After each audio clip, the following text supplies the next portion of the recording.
May sipon kasi si Candy. So may leak siya dito. Nagli-leak dito yung coolant niya. Tapos dito naman sa ilalim, nagli-leak yung oil niya. Ayan, nagli-leak yung oil. Pag sira yung ganito nyo, ang nangyayari is dito siya nalabas sa indicator niya, sa butas dito.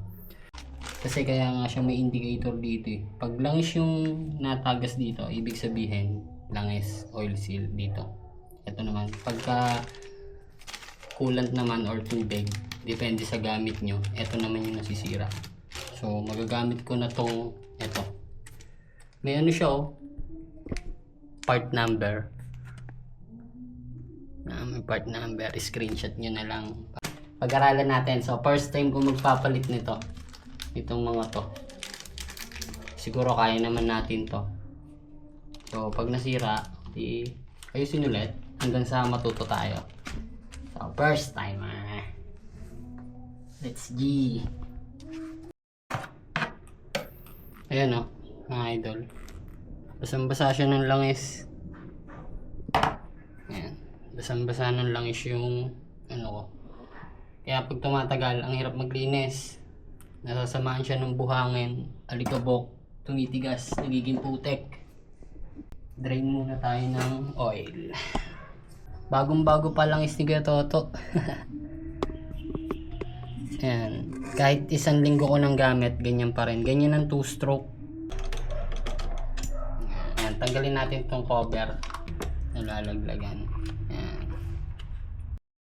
Tanggalin muna natin itong kable ng tutti pump. Yan, ganyan lang yan pagtanggal niyan. Yun, 1-0. Yan, dyan lang siya. Tapos ito naman.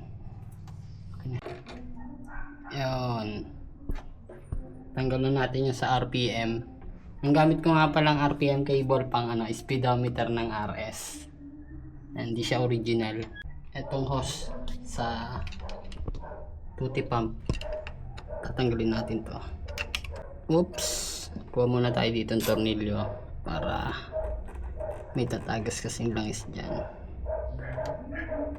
Uy! Ayan. Ayan, dyan muna siya. Tanggalin natin tong clutch cable. Ayan. Para mabilis nyo matanggal yung sa clutch cable, suggest ko sa inyo, tanggalin nyo to muna. Itong sa taas. Ayan. Yan munang sa taas para mas mabilis siyang matanggal dito. Yan.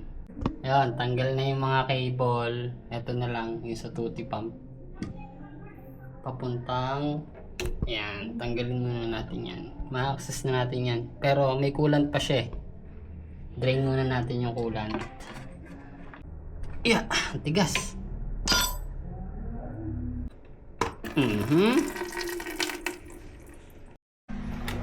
Tanggalin na natin yung head.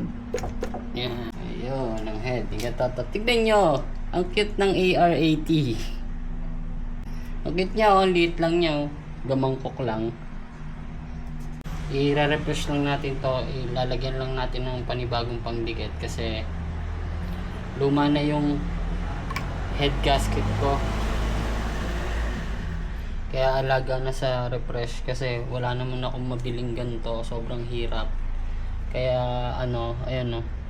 May mga kanal kasi yan. Yan, parang may humps. Wala na, flat na siya eh.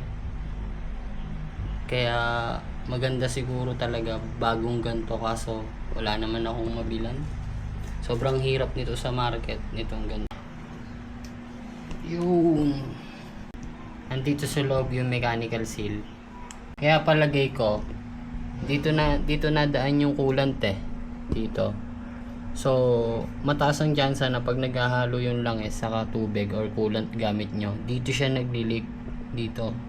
And dito. Sa part na to. Kaya siya naghahalo. Ayan. Natanggal na natin ta. Muntik pa mawala. Natalsi kasi to pagka tinatanggal. First time lang natin tong makikita eh. So, may lock siya dito. Yung lock. Para Yun. Yun. Yun. Kaya nasira yung oil seal. Alog na yung bearing. Alog na yung bearing niya. So, magpapalit na tayo nitong bearing. Tatanggalin na natin to. Tanggalin na natin yung bearing. Yun. Yan, natanggal na natin yung bearing. Alog na siya, kaya pala natagas yung langis. So, ayan. Ayan yung indicator niya. Nasa gitna siya ng dalawang oil seal. Isang oil seal dito sa langis at isang oil seal dito sa water pump. So, dito tubig yung nadaan or coolant. Dito naman langis. Kaya pag nasira itong sa langis, tatagas dito. Tapos pag nasira naman tong sa water pump, tatagas dito. Kaya kung maghahalo sila, parang siguro durug na to pagka talagang naghalo. Kasi pag nasira to, ang mangyayari, tatagas siya dito. Kaya hindi ko siya ma-imagine na maghahalo talaga yung tubig at langis. Pwede pa dito. Ayan. Dito. May gasket kasi yan dito.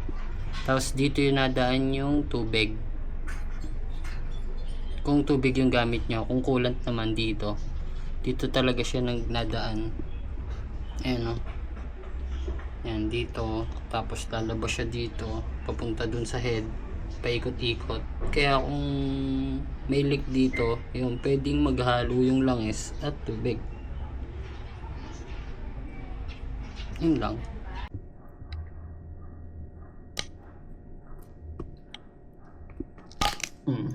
So, papalitan na natin. Lagyan muna natin langis yung gilid. Mura lang din naman siguro to. Tapos, saka natin ilalagay yung bagong bearing.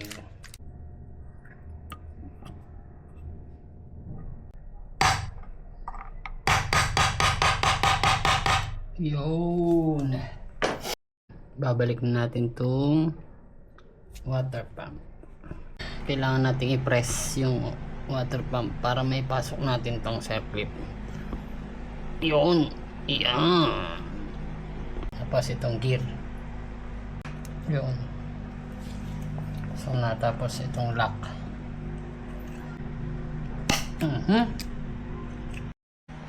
No, kakabit na natin siya. Sana hindi na siya tumagas. Yo, malapit na matapos ang Kuya Toto. Nagsasalin na ng langis. I-rolling muna natin to ng konti.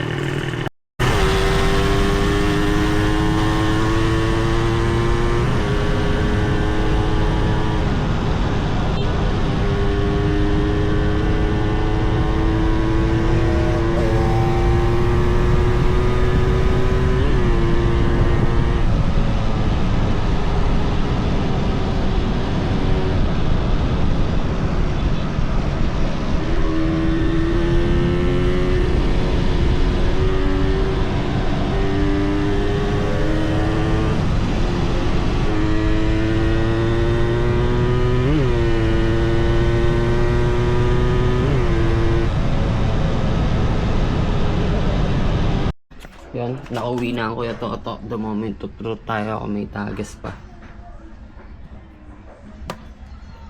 Yun, wala na siyang tagas. Ang linis niya na. Oh, wala nang kalangis-langis. Hindi katulad nung una. Success ang gawa ni Kuya Toto. Eee!